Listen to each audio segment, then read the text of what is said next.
In the following video, Rick LaPierre, president and founder of the National Association for Moisture Management, gives helpful answers to some of the most common questions asked by people doing an in-home MVOC test.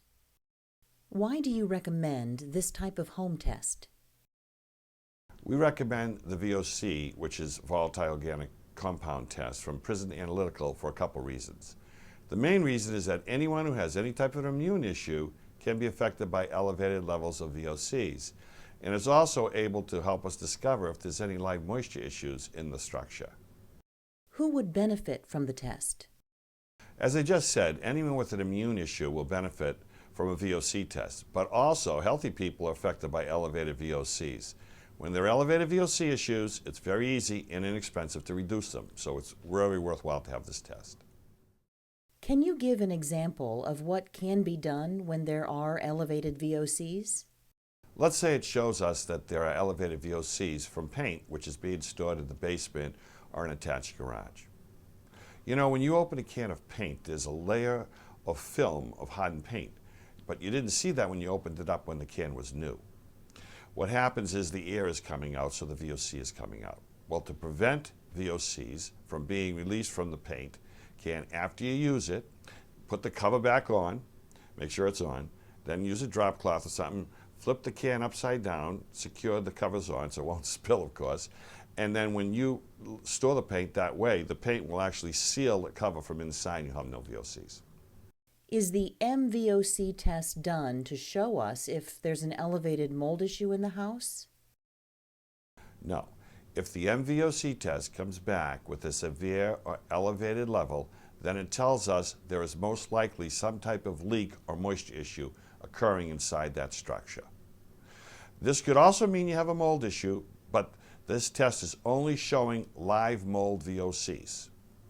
If the level is minimal or low, then it's very unlikely that you have an issue since it's ambient mold and that's always around us. So when you do have a low level appearing, what you want to do is, if you haven't had a moisture inspection, this is a sign to have a moisture inspection done to make sure there's nothing happening. Is more testing necessary after doing the PRISM MVOC test? If the MVOC test is elevated or severe, then further testing and investigation is necessary. And we recommend that a complete moisture inspection is done, which would include additional types of sampling and a complete moisture mapping with using an infrared camera. Is there anything that the homeowner should be aware of that can affect the MVOC test? Yes, absolutely. Some examples of that would be that affect the testing actually is when you leave food out, people moving around the house, lots of plants, open windows, kids running around, open doors, pets. All this movement and different items inside the structure will affect the MVOC test, and that's why when you have the low level showing, it's not to be an alarm, because usually it's going to be a little erratic there because of that. What is a normal MVOC level of mold inside the house? This is a very important question. The normal level of VOCs inside a house fluctuate.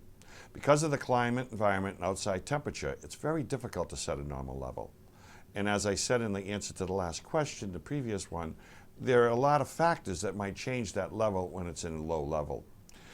It's important that you have the air conditioner or the forced hot air system running during this test for the VOC test, because the air exchange will take place somewhat during that process.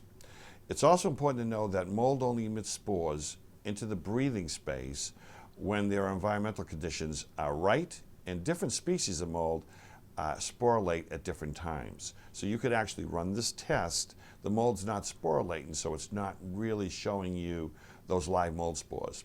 And again, remember, this is for live mold only, all right? And I can't say enough times, when the low level comes in there, don't run out and think you have to have your house remediated and listen to someone who tells you that, because most of the time, 90% of the time, those levels are fine. Do all molds emit VOCs? No. Although a few live molds emit MVOCs, dead mold spores are more of a concern. I did a test with visual mold and odors, but the test came back minimal. Is it not reliable?